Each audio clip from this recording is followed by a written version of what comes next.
بسم اللہ الرحمن الرحیم۔ ٹیل پوائنٹ کے ناظرین السلام علیکم۔ سائنسدانوں کا کہنا ہے کہ لوہا اس زمین اور نظام شمسی کا حصہ نہیں ہے، کیونکہ لوہے کے پیدا ہونے کے لیے ایک خاص درجہ حرارت کی ضرورت ہوتی ہے جو ہمارے نظام شمسی کے اندر بھی موجود نہیں۔ لوہا صرف سپر نووا کی صورت میں ہی بن سکتا ہے، یعنی جب کوئی سورج سے کئی گنا بڑا ستارہ پھٹ جائے اور اس کے اندر سے پھیلنے والا مادہ جب شہاب ثاقب کی شکل اختیار کر کے کسی سیارے پر گر جائے، جیسا کہ ہماری زمین کے ساتھ ہوا۔ سائنسدان کہتے ہیں کہ ہماری زمین پر بھی لوہا اسی طرح آیا۔ اربوں سالوں پہلے اسی طرح شہاب ثاقب اس دھرتی پر گرے تھے جن کے اندر لوہا موجود تھا۔ اللہ تعالیٰ نے یہی بات قرآن میں بیان فرمائی ہے۔ 1400 سال پہلے اس بات کا وجود تک بھی نہیں تھا کہ لوہا کیسے اور کہاں سے آیا۔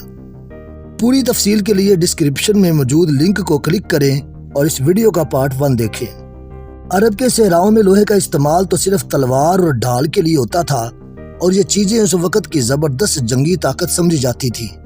قرآن کی 57ویں سورت کا نام الحدید ہے، جس کا مطلب ہے لوہا۔ لوہے کے نام پر پوری سورہ موجود ہے، اور اسی سورہ کی آیت نمبر 25 میں اللہ تعالیٰ فرماتا ہے، اور ہم نے لوہے کو اتارا، اس میں سخت قوت اور لوگوں کے لیے فائدے ہیں۔ قرآن میں موجود یہ سائنسی حقائق اس بات کی دلیل ہیں کہ یہ رب کا سچا کلام ہے جو اس آخری پیغمبر پر نازل ہوا جو امی تھے۔ سورہ حدید آیت نمبر 4 میں ارشاد فرمایا، وہی ہے جس نے آسمانوں اور زمین کو 6 دن میں پیدا کیا، پھر عرش پر جا ٹھہرا۔ جو چیز زمین میں داخل ہوتی ہے اور جو اس سے نکلتی ہے اور جو آسمان سے اترتی ہے اور جو اس کی طرف چڑھتی ہے، سب اس کو معلوم ہے، اور تم جہاں کہیں ہو وہ تمہارے ساتھ ہے، اور جو کچھ تم کرتے ہو خدا اس کو دیکھ رہا ہے۔ یعنی اللہ جانتا ہے جو کچھ زمین میں داخل ہوتا ہے اور جو کچھ اس سے نکلتا ہے۔ اس سے بھی زیادہ حیران کر دینے والی بات یہ ہے کہ لوہا زمین کے بالکل درمیان میں ہے، اور لوہے کی بدولت مقناطیسی لہریں زمین کے گرد پیدا ہوتی ہیں، جس سے زمین پر سورج کی الٹرا ریز اثر انداز نہیں ہو سکتی، اور یہ وائرلیس کمیونیکیشن میں بھی مدد فراہم کرتی ہے۔ اب حیران کر دینے والی بات یہ ہے کہ قرآن میں 114 صورتیں ہیں اور سورہ حدید کا نمبر 57 ہے، یعنی سورہ حدید عین قرآن کے درمیان میں ہے اور لوہا اسی طرح زمین کے درمیان میں ہے، یعنی اللہ تعالیٰ نے سورت کی ترتیب بھی اسی حساب سے رکھی جو کہ ایک معجزے سے کم نہیں۔ یہ بات حقیقت ہے کہ لوہے کے بغیر زمین پر زندگی تقریباً ناممکن تھی۔ لوہا ہیموگلوبن کی صورت میں ہمارے خون میں موجود ہے، جو کہ خون میں آکسیجن کو پورے جسم میں پہنچانے کا ذمہ دار ہے۔ عربی زبان کے 28 حروف ہیں اور ہر حرف سے کوئی عدد منسوب ہے۔ اسی طرح الحدید میں الف لام ہا دال یا دال 6 الفاظ ہیں۔ اس کے ابجد الفاظ 4 + 10 + 4 + 8 + 30 + 1 جو کہ 57 بنتے ہیں، اور سورہ الحدید کا نمبر بھی 57 ہے۔ الحدید کی بجائے اگر لفظ حدید لیا جائے تو حرف حدید میں 4 الفاظ ہیں، ہا دال یا دال۔ اس کا ابجد نمبر ہے 4 + 10 + 4 + 8 جو کہ 26 ہے۔ اب آپ سوچیں گے کہ اب 26 کیا چیز ہے؟ جی جناب، یہ لوہے کا اٹامک نمبر ہے۔ سورہ حدید میں رکوع کی تعداد 4 ہے، جبکہ آئرن کے آئسوٹوپس کی تعداد بھی 4 ہے۔ ہماری زمین میں سب سے زیادہ لوہا زمین کی سب سے اندرونی تہہ میں پایا جاتا ہے۔ انر کور 80% لوہے اور 20% نکل پر مشتمل ہے۔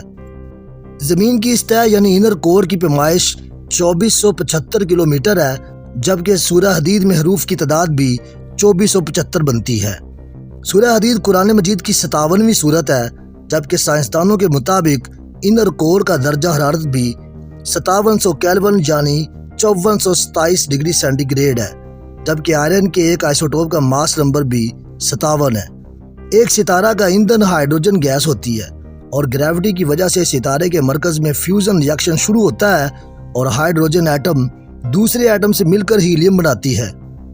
جب کسی ستارے کے تمام ہائیڈروجن ایٹم ختم ہو جاتے ہیں تو اس کا ایندھن ہیلیم بن جاتا ہے، اور ہیلیم کے ایٹم فیوژن ری ایکشن سے نائٹروجن اور پھر آکسیجن بناتے ہیں، اور پھر آخر کار لوہا بنتا ہے۔ جب کسی ستارے میں لوہا پیدا ہونا شروع ہو جائے تو وہ ستارہ مر جاتا ہے اور بلاسٹ کر کے لوہا کائنات میں چھوڑ دیتا ہے۔ اللہ تعالیٰ نے فرمایا، اس میں بہت سے فائدے ہیں لوگوں کے لیے۔ اپنے گھر کے دروازوں کھڑکیوں سے شروع ہو جائیں، کچن کے برتنوں سے لے کر گھر کی تمام سہولیات، فریج، اے سی، اوون تک ہر چیز اسی آیت کی گواہی دے رہی ہے۔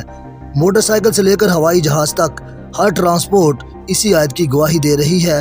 ہماری ساری ٹیکنالوجی، بھاری صنعتیں، بڑی بڑی مشینیں اور جدید اسلحہ، چھوٹی سی گولی سے لے کر جنگی ٹینک اور جنگی جہاز تک سارے اسی ایک آیت مبارکہ پر ٹکے ہوئے ہیں۔ آپ آج اپنی زندگی سے لوہے کو نکال دیں تو سیدھا پتھر کے زمانے میں جا گریں گے۔ بے شک اس میں انسان کے لیے بہت سے فائدے ہیں۔ زمین پر موجود لوہا کسی مرے ہوئے ستارے سے آیا ہے جس کو قرآن نے 1400 سال پہلے بیان کر دیا تھا۔ اسلام اور قرآن کی حقانیت جدید سائنس دن بدن عیاں کر رہی ہے، مگر پھر بھی ہم اللہ کو راضی کرنے کی بجائے دنیا کے پیچھے پڑے ہوئے ہیں۔ بے شک قرآن حکیم ایک زندہ و جاوید معجزہ ہے۔ اسی طرح کی اخلاقی، اسلامی، اصلاحی، سبق آموز اور سچے واقعہ دیکھنے کے لیے سبسکرائب کیجئے میرا یوٹیوب چینل ٹیل پوائنٹ۔ اگر آپ اپنے علم اور معلومات میں اضافہ کرنا چاہتے ہیں تو دیکھتے رہیے ٹیل پوائنٹ۔ میں انشاءاللہ اسی طرح کی ویڈیوز اپلوڈ کرتا رہوں گا۔